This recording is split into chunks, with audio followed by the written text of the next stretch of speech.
Every little bit of news about the new Bills Stadium sparks interest these days, and we've now learned about the company that will help plan and manage the $1.4 billion project.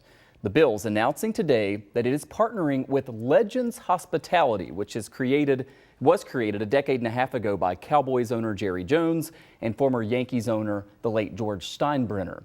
Legends took on a similar role with the two newest stadiums in the NFL, SoFi in the Los Angeles area, home of the Rams and the Chargers, and also the Las Vegas Raiders Stadium, it's Allegiant.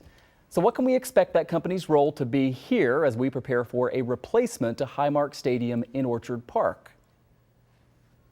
And Dan Miner joins us now to discuss. He's a reporter with Buffalo Business First, our reporting partners, and has been covering the stadium negotiations and the discussions for quite a while now. So Dan, based on what the Bills put out today, based on your reporting, what do you think Legends' role is actually going to be? Does the company, have a good reputation? And I guess, why should we care about this to begin with? It seems like we care about everything to do with this stadium. Sure. Yeah. So Legends is a global corporation founded in 2008, and the company has really been a highly successful, highly sophisticated corporation in the field of entertainment venues, and with a sort of a deep array of experience in athletic facilities. So Legends provides a lot of services, including planning and operations and sales when it comes to NFL facilities and collegiate facilities, and now they're bringing that highly sophisticated model to Buffalo. So Dan, some fans have been a little bit suspicious of anything related to Jerry Jones. You mentioned him there. This company has been involved, even leading up to this point as they were kind of in the negotiations. But a lot of people feel that, Jerry Jones' interest is simply trying to squeeze every penny out of Western New York that he can, because this is a small market. There's revenue sharing. Is that worry founded at all, you think?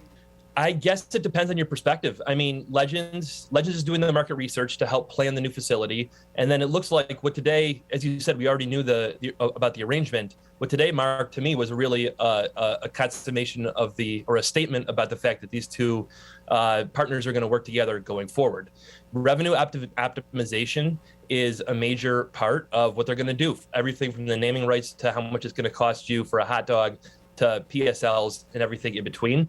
And, talking to Legends executives over the last couple of weeks, as I have, they're balancing the absolute, necessity of squeezing every last penny, indeed, out of the modern NFL game day experience against the small town demographics in Western New York.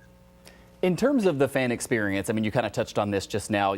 Concessions at the Bills games right now are handled by Delaware North, which is a local company. We don't know if that is actually going to change, if Legends will take that over, but it seems certainly, very possible. And then you mentioned the naming rights. It's Highmark Stadium right now, but Legends is going to handle that negotiation for a new stadium. How do you see those two issues in particular kind of playing out with Legends so involved now? I think that it's too soon to tell about Delaware North. I certainly don't have any inside information, and there hasn't been any reporting that I've seen today that speculated on the future of that arrangement. Obviously, Delaware North has been the concessions partner for both of the Pegula's local, Major League athletic facilities for the past 10 years, and I'm sure they'd like to be, in the future. But as far as the immediacy of that, I don't know. In terms of the naming rights, yeah, they've handled lucrative naming right deals in almost every one of the new NFL facilities that have been built over the past 10 years. And certainly that's going to be part of the goal is making sure that that's as beneficial of an arrangement to the Pegulas as possible. Now, Highmark has as they call it, right of first refusal on naming rights for the new stadium. But of course, in negotiations, there are a lot of details that determine what the final sort of deal is. And I certainly think that's going to be a high stakes negotiation for both sides. Yeah, and you'd have to see if Highmark will be willing to pay more, which we would expect the new stadium to cost more for those naming rights. Finally, I want to switch gears just a little bit, but it's somewhat related to this discussion. So we just recently found out the value of the Bills and how much that number has gone up, at least according to Sportico. And I'll show this to our viewers. This company, tries to figure out how valuable teams are each year. And in the new rankings, puts the Bills worth $2.5 billion. Two teams rank lower than that, the Lions in Detroit and the Cincinnati Bengals. Remember, the Pagulas bought the franchise for $1.4 billion, so the team worth more than $1 billion more now than it was 8 years ago. And then, just in case fans are wondering, we'll also share this Sportico study put the Sabres at $600 million in terms of what they're worth. 5 NHL teams are worth less than that. And again, a big return on investment for the Pagulas. They bought the hockey team for less than $200 million.